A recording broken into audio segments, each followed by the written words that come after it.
Hello friends, welcome to மக்கள் சேவை channel. இன்றைக்கி நம்ம ஒரு சூப்பரான இன்ஃபர்மேஷன் பற்றி தான் பார்க்க போகிறோம். அதாவது ரயில்வே டிக்கெட் எடுக்கிறவங்களுக்கு ஒரு சூப்பரான அறிவிப்பு வெளியிட்டிருக்காங்க. இதுக்கப்புறம் ரொம்ப ஈஸியான முறையில் உங்களுக்கான டிக்கெட்டை நீங்கள் எடுத்துக்கலாம். இப்போ இதை பற்றின மொத்த இன்ஃபர்மேஷன் தான் இந்த வீடியோ பார்க்க போகிறோம்.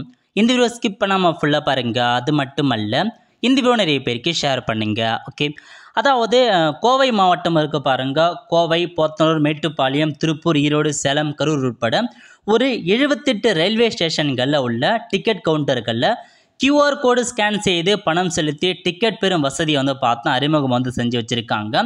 சேலம் கோட்டத்துக்கு உட்பட்ட ரயில்வே ஸ்டேஷன்களில் முன்பதிவு செய்யாத டிக்கெட் வாங்க பயணிகள் நீண்ட வரிசையில் நின்று பணம் கொடுத்து டிக்கெட் வாங்கும் நடைமுறை உள்ளது. இதனால் கவுண்டரில் சில்லறை கொடுப்பதில் சிரமமும் காலதாமதமும் ஏற்படுகிறது. இதை தவிர்க்க இப்போது தெற்கு ரயில்வே நிர்வாகம் QR கோடு ஸ்கேன் செய்து பணம் செலுத்தும் நடைமுறை அறிமுகம் செய்வது. பயணிகள் ஃபோன்பே, ஜிபே போன்ற செயலிகள் மூலம் பயன்படுத்தி உங்களுக்கான டிக்கெட்டை நீங்கள் பெறலாம் அப்படின்றத மென்ஷன் பண்ணியிருக்காங்க. இப்போதைக்கு சேலம் அந்த கோட்டம் இருக்க பாருங்கள். அங்கே உள்ள எல்லா ஸ்டேஷன்லையுமே நீங்கள் QR கோடு மூலமாக நீங்கள் டிக்கெட் புக் பண்ண போகிறவங்க, அந்த கவுண்டரில் போய் டிக்கெட் வாங்குறவங்க சில்லறை மூலமாக நீங்கள் கொடுக்காம ஆன்லைன் மூலமாக நீங்கள் பேமெண்ட் பண்ணி உங்களுக்கான டிக்கெட்டை வாங்கிக்கலாம்.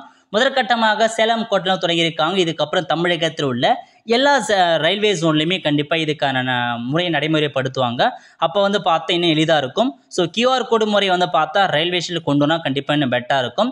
ஏன்னா டிக்கெட் வாங்குறவங்க பார்த்தா அதிகபட்சமாக 5 ரூபா 10 ரூபா அந்த மாதிரி தான் லோக்கல் ஸ்டேஷனில் இருக்கவங்க போய் டிக்கெட் வாங்குவாங்க. சமயத்தில் கரெக்டான சில்லறை கொடுக்க மாட்டாங்க. இதனாலே ரொம்ப டிலே ஆகும். ஸோ இதன் காரணமாக QR கோடு மெத்தட் கொண்டு வந்துட்டாங்க. இதுக்கப்புறம் எல்லாருக்கையுமே பார்த்தா ஈஸியாக தான் இருக்கும். ஆல் ஃப்ரெண்ட்ஸ், கண்டிப்பாக இந்த பிடிச்சா லைக் பண்ணுங்கள். அது மட்டுமல்ல, இந்த வீடியோ நிறைய பேருக்கு ஷேர் பண்ணுங்கள். அடுத்த ஒரு நிலையில் சந்திப்போம். நன்றி, வணக்கம்.